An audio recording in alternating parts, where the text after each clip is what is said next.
Hello everybody, and thanks very much for coming down on a wet enough night, but appreciate it, and thanks to Gugai for giving us the opportunity. I'm in a kind of a strange place at the moment because myself and Michael Murphy do these events, and Michael normally stands up here and asking all the questions, and I just kind of stay in the background, and Michael's not here tonight, so I have to ask the questions and pretend I'm comfortable with all this. So, but it's all good. What we're trying to do with these events, this is the 9th one that we've done.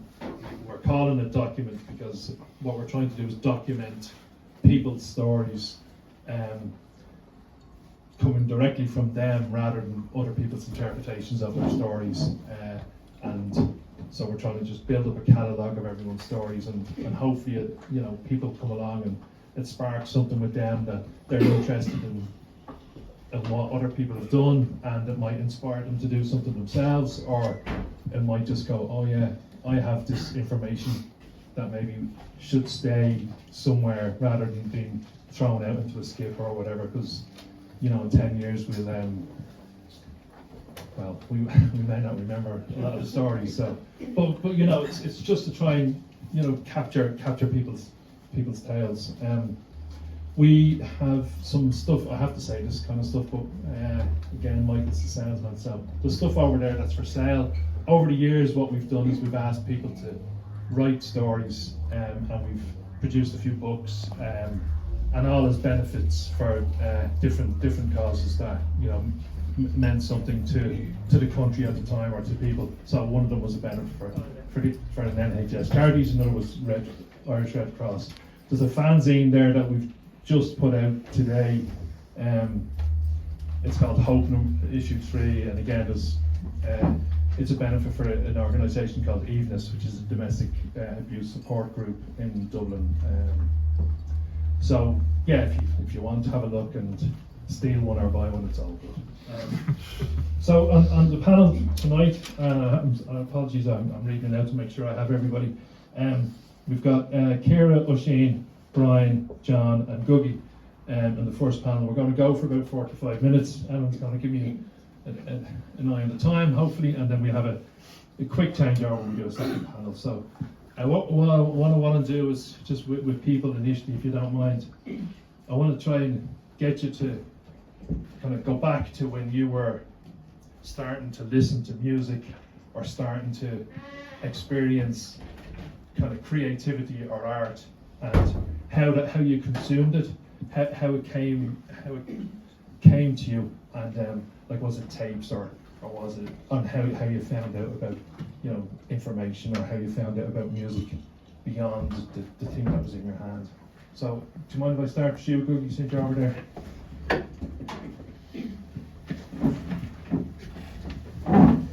Hello. Coming to music, I guess in my home there's always records everywhere. My parents listened to a lot of Bob Dylan and Clancy. They moved to Canada in the late 60s before moving back to Ireland in the 70s. They moved from Montreal to Achill, which was, imagine, quite a culture shock. And then down to Limerick, where I was born. But I remember there was always just music playing in the house. None of them were musicians, my mother sang, but there was never any instruments in the house, but there was always records. And we had this, God, I wish we still had it. It was a record player that was upright, and you put the record on at about a 35-degree angle, and it looked like something from Buck Rogers. It was awesome. And I remember being 5 or 6, fucking up God knows how many records trying to get it to work. And like, we used to play on it with our Star Wars toys and stuff, because it looked very space age. But it had a record player and a cassette player, so you could obviously tape the records. But I think my first proper memory of a physical format is the first thing that I ever owned myself, which was a 7-inch copy, and it's still a banger. It was Past the Duchy by Musical Youth, which is incredible. But yeah, I loved that. I played that to death. And then I kind of faded out of vinyl because I guess expense. But tapes were obviously a huge thing when I was growing up. Like we started secondary school in about '89, and then obviously around when Nirvana and Pixies were coming out, that's when we started listening to like getting really into music properly. Whereas before that, it was kind of just staying up late at night with your hand on the record button on the tape player, trying to record the song that you liked off the radio. I remember staying up till like 11, 12, just like that, waiting for the song that you want and trying to get it at the right time, and then trying to put them all together and making your own mixtapes. But when we started getting into albums properly, it was like second, third year, I guess, first, second, third year in secondary school. And I remember there was always a couple of things, like you'd always have, for some reason it was always The Doors and LA Woman on one cassette, and the Soft Parades, the other shit Doors albums would always be on the other ones. The way that you always, like Pixies, it was always Surfer Rosa and Doolittle, and they were always on the same C90 or C60 tape. Yeah, but I mean I love cassettes because they're handy, and it was a really great way of listening to music. Yeah. Just, if you don't mind, maybe, Ciara, it might be, sorry, I haven't got the microphone, but it's okay, but how did you kind of get into music? How did you start consuming it, start listening to it? And then maybe what gave you the spark to kind of want to do something yourself then? Yeah, well, I suppose unlike most people here on this panel tonight, mine was a little bit different. Both parents are not really into music at all.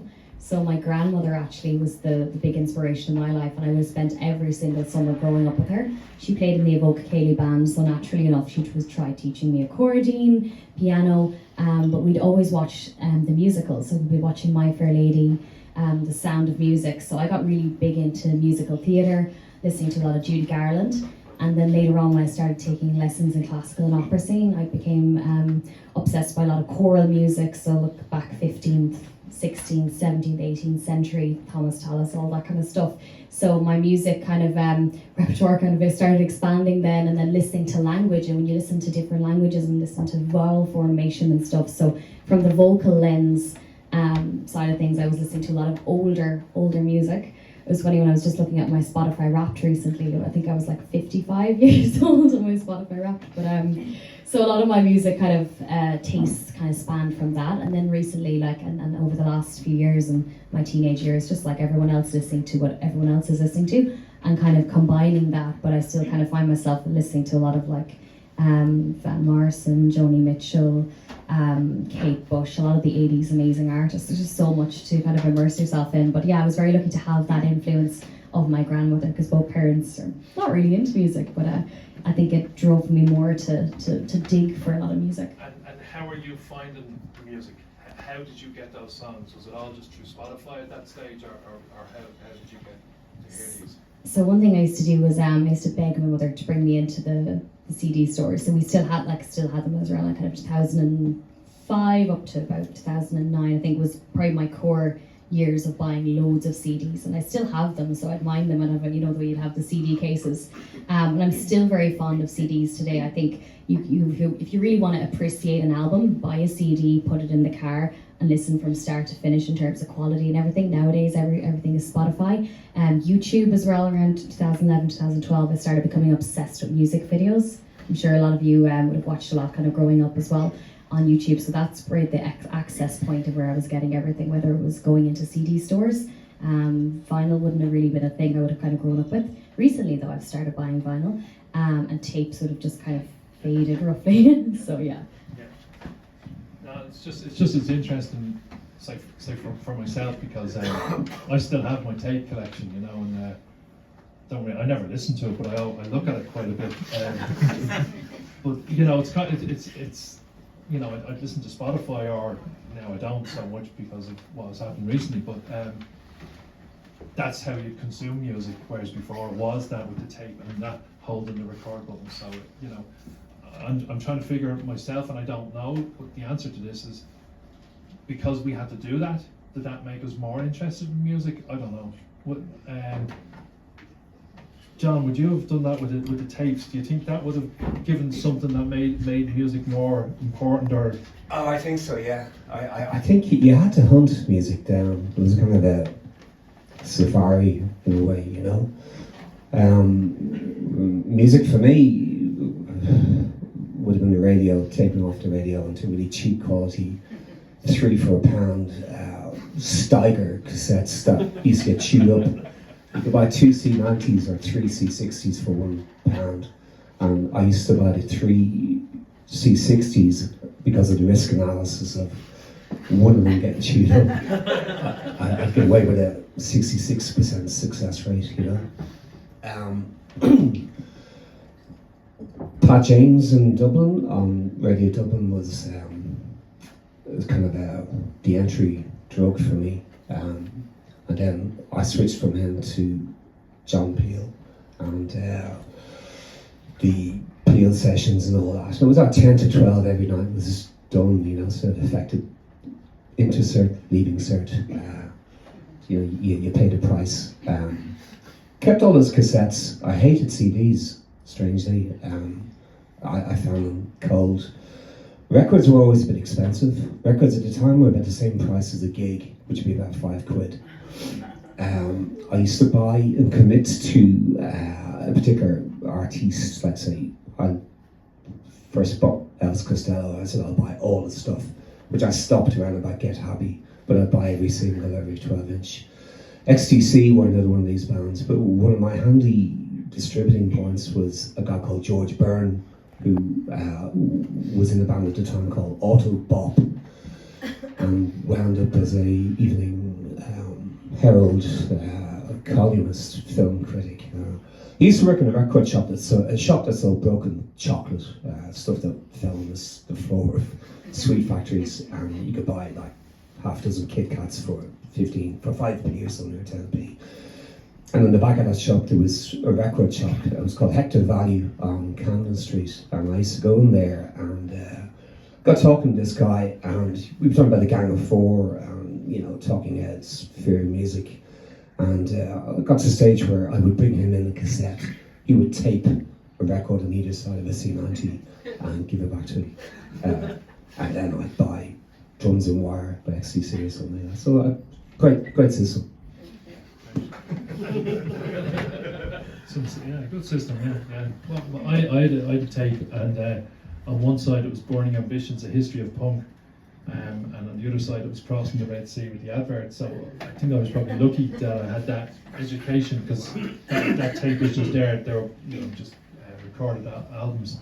But from that then you went and bought the other records, you know, and it was all a risk, you know.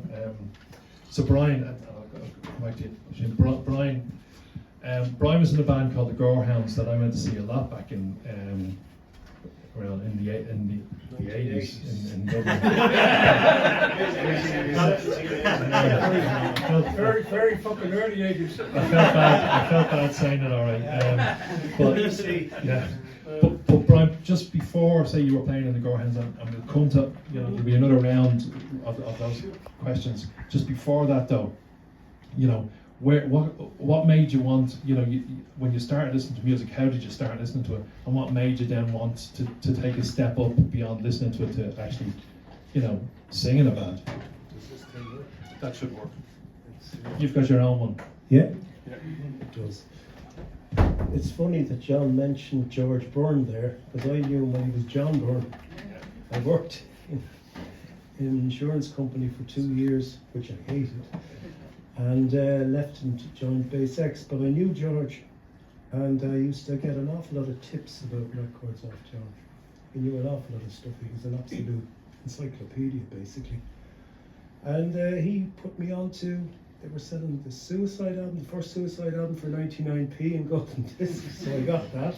And it was on the original label, Red Star, so it was worth a bloody fortune. Of course I've lost it, like everything else I ever had, because I moved around so much. But that, the Cramps, and seeing the Jam here in Galway when I was growing up. They played in Leisureland in 1978, and I was 16, got into that. And that was pretty amazing, plus the fact that I was nearly deaf for a week afterwards. And maybe there's a few people here who were at that. We were 30 people, weren't No, about 600. I counted them. I think they played a gig, because a friend of mine was at that. he stuck out, he was living very close by, and he went to, but he said there was fuck all people. There was more than 30. Anyway, And what made you take the step up then, though? You're listening to music, Oh. and then you're going, oh, I think well, I'll the play whole a punk band. thing had a lot to do with it. The fact you could DIY. I met Colin O'Kelly and Brian O'Kelly. I was working in Base X, and the idea of being in a band, kind of, why not give it a chance, you know? So we just learned a whole lot of covers off, and we started from that. And 84, the band formed, and we did gigs in various, there was the Halfpenny Market, Sunday gigs in the Halfpenny Market, there's the Ivy Rooms, and then of course the Underground. I was in 85, and that place took off. It really took off. We all had kind of residencies in there. There was the Baby Snakes, there was Something Happens, Stars of Heaven, and some Devils. Dave Finnegan's band, his first band, the Bone Shakers. There's a few others as well, I can't remember now, because it was a long time ago. And it just took off, and it was great fun. I think, you know, in some ways, being in a band is kind of like a gang, you know, it's kind of like that teenage thing. And none of us took it too seriously, which was kind of good in a way, you know. But it was just the buzz, really, more than anything else. And we had cassettes as well. Just on yourself, Oisin. Oisin, well, the podcast expert just brought one out today, coincidentally enough with Michael Murphy. So if you want to hear him, you can listen to Oisin's podcast rather than here. So, were you consuming music, or did music play much of an impact in your life growing up? Yeah, my father always had the vinyl in the corner where most people had a television. My father had a huge vinyl with huge speakers, except for my mother didn't like music, so he got the best Philips headphones that would look like a helmet on you. But if people remember, back then you had to plug it in and you had to stand maybe 2 foot beside the actual vinyl. There was no Wi-Fi and you couldn't go and make yourself a cup of tea. So I watched my brothers and father stand for hours in a corner looking into the wall. And you know, maybe the head was bobbing. And of course, gradually when they weren't in the house, I'd pick up the headphones and go, what's this? And I'd try move the needle, and I broke a few of their needles, and they'd come back and hang me upside down for scratching the records. But eventually I got the hang of it, and next thing I was listening to the Beatles and the Stones. And the comparison in that is my 15-year-old son is listening on Alexa. He told me he knows Painted Black by the Rolling Stones, and I said, do you know any of the other songs? No. And where did you discover them? Wednesday. I said, why don't you go and listen to the others? No. So and getting back to, you know, when you found a band, you mentioned the Doors earlier. I mean, at 15 I just went all in on the Doors, and when I got tired of them I went over to Radiohead, and I feel privileged to be kind of coming into my late teens when all the kind of grunge and Nirvana and everything was happening. But after that, what I did do, I've always had a grow for sales, even as a young lad. And I would go up to Dublin. I would get into my school uniform, pretend I'm going to the Bish, which is a local secondary school, and I'd get on a train and I'd find myself in a record store downstairs in a basement in Whitlow Street, which had all the REM Unplugged and the Live and Pearl Jam Live and whoever played at the point in the last year. And I'd write my note to the teacher on the train back, but what I would be doing as well, going into Shivargo's in Galway and getting the blank cassettes, doing up 10 of them and taking orders in the school. You know, anybody want for €5? You know, photocopy the. Yeah, well, I did get caught in the end. And just from that, like I do think that's something I'm delighted to be part of. That generation that really engrossed themselves in a band, everything, learned the lyrics, smelled the cover, went to the, you know, even if the album was bad, you listen to it to death to find the diamond in it, you know. And I think sometimes that's gone. And from there, look, I used to write a lot of poetry, and that wasn't cool. I thought I'd better pick up a guitar and put some music to that and get a band, and that was, it took me probably the guts of until I was 30 to realise I'm actually no good at that. But that, you know, but you're still a music lover, you still love it. Well, you know, I played out in the liquid. I think one person came to the show, but you know, a really good local supporter from the day I met you, that 20, 30 years ago. You know, it wasn't about the people; it was about giving people a chance, and you certainly did that. And that's kind of my early music history. And now I'm just kind of resigned to, okay, I do podcasts and what I love. That's safe.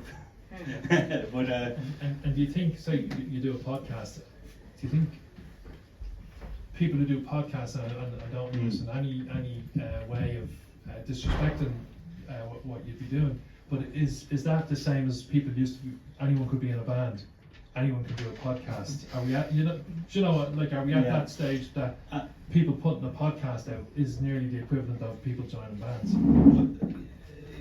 Yes, but in the same with bands, the same with podcasts. Number one, if you wanted, like before I was doing the music podcast, I was doing 30 podcasts on sales and on leadership, and then I realized, but I love music, why don't you do that? The truth is, it's like you put shit into the microphone, you get shit out. So that's the same truth for music, for podcasts. It's a, you know, and you know, I encourage anyone to do it, but if you're going to do it, make sure you're doing it about something you're passionate about. You know, if you're passionate about punk, don't try and start a pop band. You know, start a punk band. You know, so that's kind of. And so what is it that you're trying to do with the current podcast? So I interviewed Michael there. So I worked for a label, Aftertouch label, for 4 years, an Asheville label, and it was great learning from the back end, doing all the distribution through the Orchard, and I would be travelling to Milan to meet the artist, and they'd send me off to conferences in France.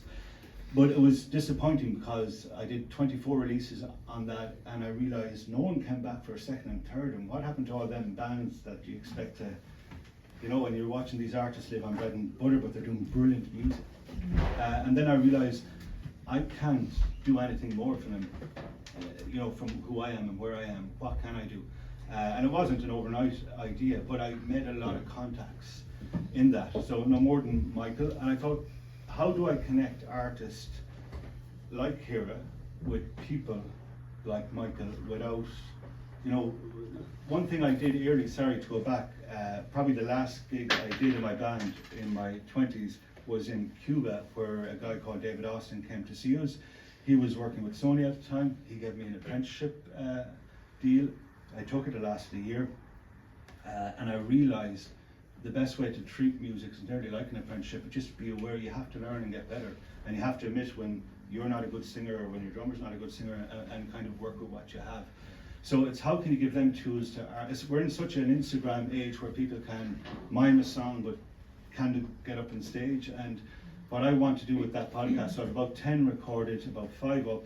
I have Chris Willis, he was the singer with David Guetta.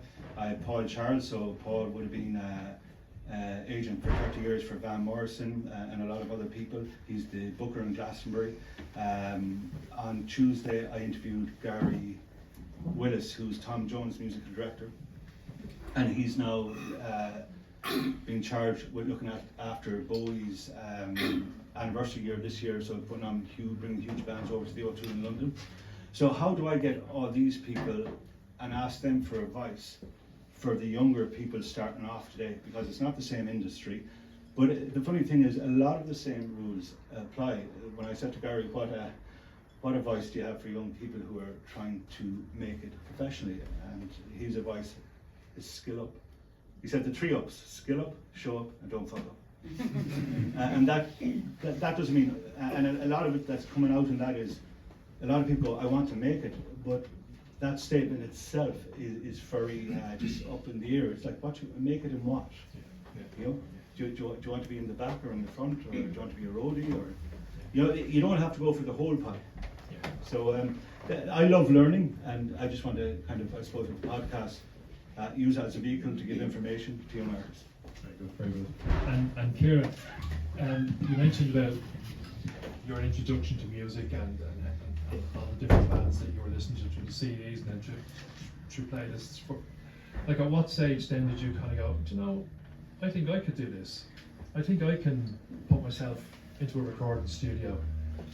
So at what stage did that happen? And then following on from that, how do you get people to listen to you? You know, and you know, because you know, how do you become a voice amongst so many other voices, so many other people looking to be singers? You know, I think like most kids going through school, I kind of was that kind of child that was a little bit awkward and didn't really fit in anywhere or felt like that. So I threw myself into music and started going to different stage schools. And then actually what happened was it was a conversation with one of the teachers in the stage school where she pulled me over aside. She goes, when are you going to start taking this seriously? And I said, what do you mean? She's like, I think you have something, would you not? Like, if you know, put your all in it. So I kind of started doing that then, and I was like, okay, so I started focusing. I got one of the leads at the time, and that kind of gave me momentum. Then I started taking singing lessons, and it started growing and growing from there. And then I just got addicted to what I was doing. It's like that passion, that drive. Started reading a lot of self-development books and just completely narrowed my focus and went, this is exactly what I want to do for the rest of my life. I was also quite lucky, even though my parents weren't musical people, they did just kind of leave me to my own devices. So if I wanted to go lessons here, lessons there, they'd go, okay, we'll just come back at this time, and then they'd let me do whatever I wanted that way. So I had that kind of bit of freedom, but it was really kind of once I had that conversation with that teacher, I just threw myself into it after that.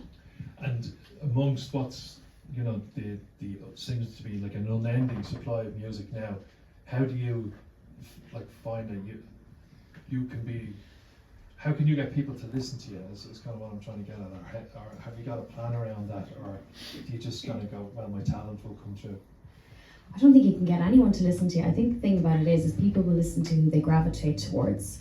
So if you're up there, whether you're performing, no matter what your opportunity is, whether you're performing at a festival, you're performing at a local concert or a support act, whatever it is, love it where you are and fully be present in that moment and put your best foot forward when you get up there. And if you're not enjoying it yourself, that's something you really have to look at. So nerves, I think, is a really important one to get your hands around first. And the only way to get through that is to keep performing. So take every opportunity that you can to put yourself out there. Just go back to your question about how do you get people to listen to you. I think this, Oisin mentioned a little bit of honesty earlier on, is like, you know, check in with yourself. Am I playing to my strengths here?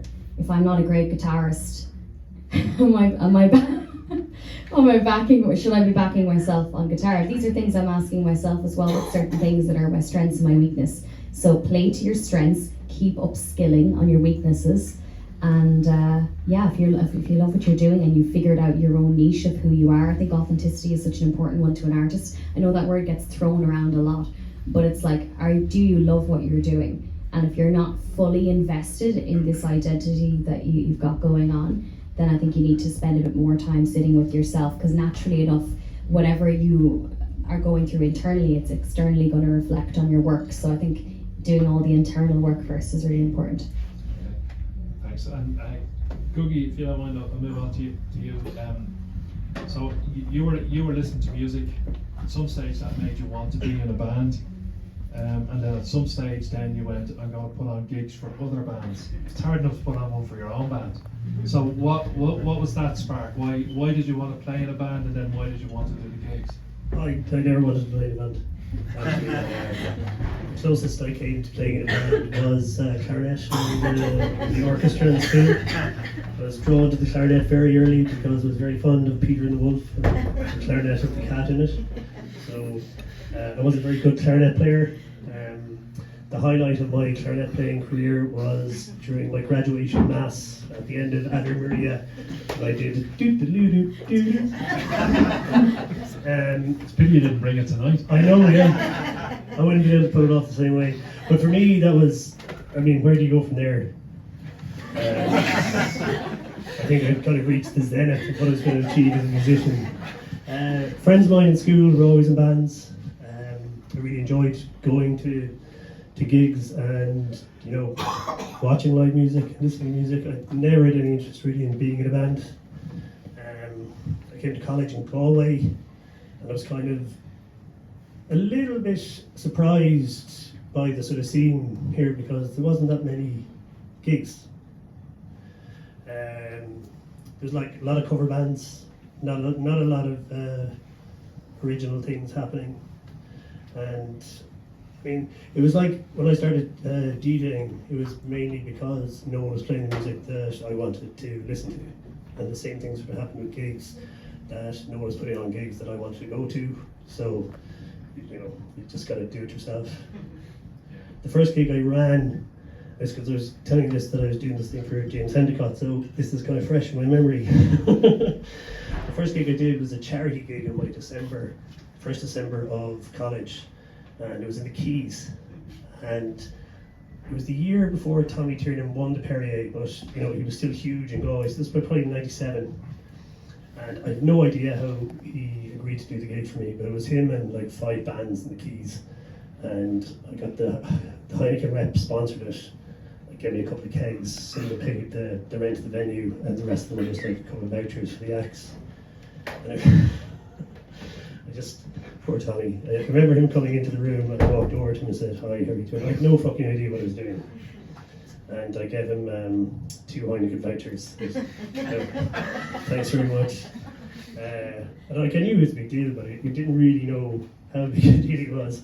And Tommy, like super polite, turned around and said, "Would you mind going to the bar to get me a pint? Because I don't want to walk through the crowd." And I was like, "Yeah, okay." I have no doubt I rolled my eyes at him. And I walked through the crowd, I got his pint, I was like, "For fuck's sake." I went back and gave him the pint, said, "There you go, Your Majesty." And then it was either I called him to the stage or somebody else called him to the stage, and he walked through the crowd, and everyone was just like, "Tommy, Tommy, Tommy, Tommy, Tommy!" grabbing him and prodding him and kissing him and stopping. There's no selfies at that stage. If there's any selfies at that stage, he'd never got to the fucking stage. But I was like watching this, watching him trying to, because there probably was a dressing room, but I had no idea what one was, so I hadn't arranged it. So he was walking through the crowd to the stage, and it took him forever, and I was looking at the fucking insane people grabbing him. I was like, "Oh, now I get it." But anyway, he went to the stage, and did his set. And this, because this, it's kind of a callback to a gig we did here years later. He was on stage, and this is one of the most important lessons I ever learned about the relationship. I realise this is kind of off topic now, but it started and it's kind of rolling. So, Keep going. the most important lesson I've ever learned about the relationship between the artist and the audience. So Tommy's on stage, consummate professional, doing his bit, and up in the balcony there's like 4 women shouting, "Tommy! Tommy! Tommy! Tommy! It's Imelda!" or whatever the fucking name was. "Hurry, Tommy! Tommy! Tommy! Tommy! Tommy! I know your mother!" That sort of shit they were shouting down. You could see it, like you could see he was about to crack. And eventually he just turned around and looked up at them and shouted, "I'm not your fucking friend!" And there was a gap for like 2 seconds, and he turned around and went straight to the set again. And it was just brilliant. But it was just like, that's the fucking lesson there.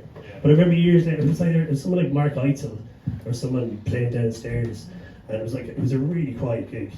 And I was standing at the bar where the bar used to be in the back. I was standing at the bar and there was 2 guys beside me, and I think it was Eitzel, but it could have been someone else. But it was very quiet. Kozlik. It was Mark Kozlik. And the 2 guys were like, "Fucking say something between songs. Say hello or something, would you?" Like, he's just playing his songs and just trying to get through the set, because he's not a very talkative guy. And they kept at him going. It's like people are at, like fucking Pixies gig where people say, "You never said hello, Galway." Once again, fuck off. And Mike told me that night, he reached the stage where I just snapped and turned around and shouted and went, "He's not your fucking friend!" And I was like, "Oh, I remember that." But that felt really satisfying. That sounds like a tagline for the next event we do. So I mean, I learned an awful lot about that night in the Keys. But the main thing was that I learned that I never ever wanted to do anything else again than run gigs. Like that was my college career fucked. Like, from then on, the only purpose for me going to college was to get the audience to go to the gigs I was running. That was my sole purpose. Until then, my entire I was fully convinced that I would done something in academic history or sociology or something like that. That was my passion. But all it took was that one gig to fucking derail everything. It's nice to have a It purpose. worked out anyway. right, yeah. Just you mentioned that, and I'll go over now in a sec. But so I was in. We used to put on gigs under the name Hope Promotions, and then became the Hope Collective. And one of the bands we put on was Fugazi, who say a lot of people would have heard of. And Fugazi, I think it was maybe the second or third time they played in Dublin. They're playing in McGonagall's in Dublin, and we got a message through, I don't know whether it was a letter or a phone call at the time, Fugazi need towels. And I remember going, they're on fucking towels. And that's kind of what we were like, you know. Yeah. And I didn't get them the towels, and we had an argument on the night, and they were like, all I wanted to do was go to the shop, and I was like, can you not go to the shop? And it was only that night after it happened that I kind of went, yeah, I probably should have got them. So yeah, it's funny because you just learn as you go along. You go through things, and you know, stuff happens, and you either get away with it or you don't. So we got away with it, luckily enough, I think. You could have got some tea towels as a compliment. Yeah, some panties. So John, just kind of continuing on that, like you were listening to music, you were taping it off the radio or whatever. You know, Pat James or John Kenny, maybe his New Wave rave as well at the time. You didn't mention, but maybe you were listening to that. Like at what stage? Because I don't know. Like maybe you might tell me a bit about your band history or your own history in being in bands, because and let me know when that came when it came about for yourself. Okay. Well, music, I remember reading these kind of delinquent fiction books, and I stopped reading those when I started listening to music. And then, you listen to a lot of music, Peel. It was all quite inspirational stuff. It was a very lucky period to be listening to tunes, It was articulate, it was conceptual. It was just past the first angry bursts of punks, and we're talking about First Fall LP, Wire, when it kind of got a bit conceptual. Stranglers, of course, they were always full of ideas as well. Sometimes people found them offensive, but I went to college. There was a summer at college. I was doing communication studies in what was MHE, became DCU. And I found myself in a bedroom in Nutgrove in Rathfarnham with about 3 other guys just warbling lyrics and cheap drum machine. Nobody could do anything until Neil Toner came with his fancy guitar, plugged it in, and suddenly we had 3 tunes in half an hour, And we laboured under the name of A Human Cobweb, but never played. We even had a song called A Human Cobweb. And then I finished college, wanted to become a scriptwriter, all that kind of stuff. Went to live in London, studied film, came back, 4 years unemployment in Dublin. The writing ambition, bit of radio writing, distracted me from music. I wound up working as a journalist or sub-editor for a leading national newspaper, and I used to always pull stuff in from the margins. I always knew guys in bands, and I'd pull and try to get them in. So I'd pitch 4 stories, I'd get 1 in, So I was very proud I could get people in that I cared about, and if it's corruption, they were my friends, And then latterly, after writing and stuff, since I just time to kind of step over to the other side of the thing, So the Prongs came about as they kind of bled, escaped out of fiction. So I wrote a novel set in London in the 80s, in which there was originally different bands named. There's 4 smart aleck guys from Dublin living a kind of a squalid life in London, and they're listening to, Micro Disney, they're listening to The Fall. And I replaced that with a catch-all band called The Prongs. So this Prongs band was more like a label for everything, And look at that book. I stayed friendly with Neil Toner all those years, and says, why don't we become the Prongs and articulate the ideas in the book and expand upon them? And for the last 2 years, we've been expanding on those ideas. So it's effectively spoken word with the whole spectrum of new wave, post-punk insight, but we've evolved again from that, all the stuff we talked about, you know, competence and what Ciara was saying about, you know, what you're good at and all the rest. Strangely, we operate like Browne was saying, there's a gang. It's like the gang is good at being this gang. And, you know, we don't necessarily have, well, obviously there's a bass player and there's a lead guitarist and there's a keyboard guy when we play live. And I do the words and the vocal delivery basically. But like that's kind of it, you know, they're kind of prescribed, we're kind of statued into our roles, for better or for worse. And it's brilliant fun. It feels like the most satisfying thing I've ever done, apart from random acts of kindness, which I hope you can appreciate. We've a bit of momentum. We're getting played on Gideon Co. Tom Robinson played us a couple of weeks ago. Played us 12 times because the show was repeated twice. So I have a huge teenage joy that this is too good to be true. Tom Robinson has said that the Prongs Hey Dandy is his thing of the week, you know. So that's probably the journey, and hopefully there's a bit of trajectory left, you know. Just Brian, finish the last question with yourself. So the Gorehounds played some gigs. Some of them were riotous enough affairs. Would you like to pass any of those affairs along? Is there any that you can tell, any of those tales you can tell anyone? And also, you know, was there a time then when you'd go, like, how do we keep going with this? Because some of those gigs were scary enough, as in the crowd. Yeah, they were scary enough, right?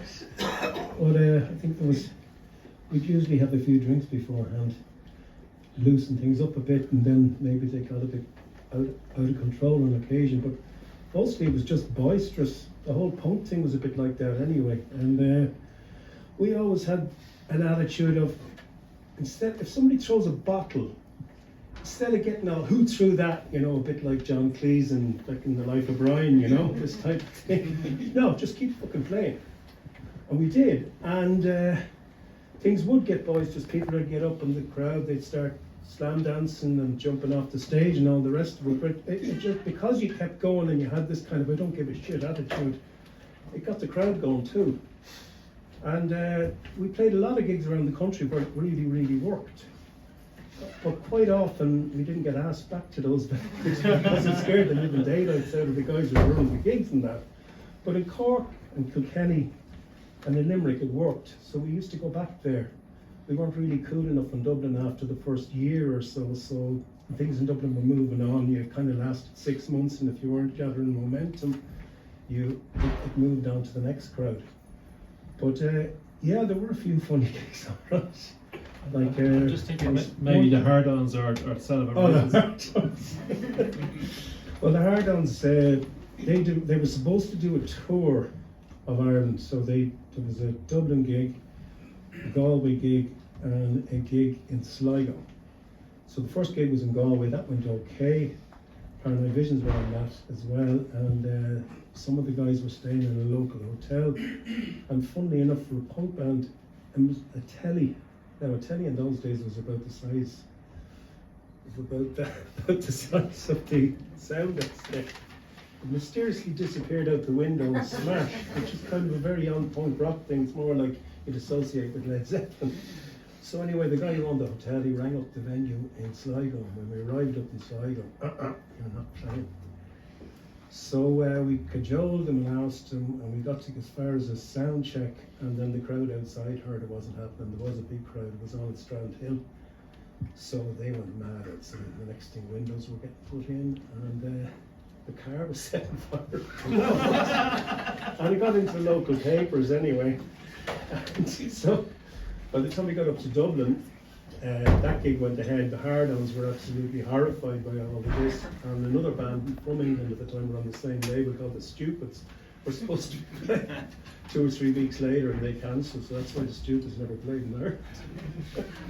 But there were a few others. The Project Art Centre with Princess Tiny we didn't go down too well either, because we kind of wrecked up the stage on that. Just got a bit excited. And I think Ian Wilson was at that gig actually, and we got barred from the project forever and ever, amen. So that was that. But mostly it was good fun, you know. Mostly it was okay. Mostly we survived. So maybe we will finish on that. Mostly it was good fun. That's one way to end the panel. So thanks very much to the guests here, and I'd love to listen to you. We'll do a quick time here and get the next panel up.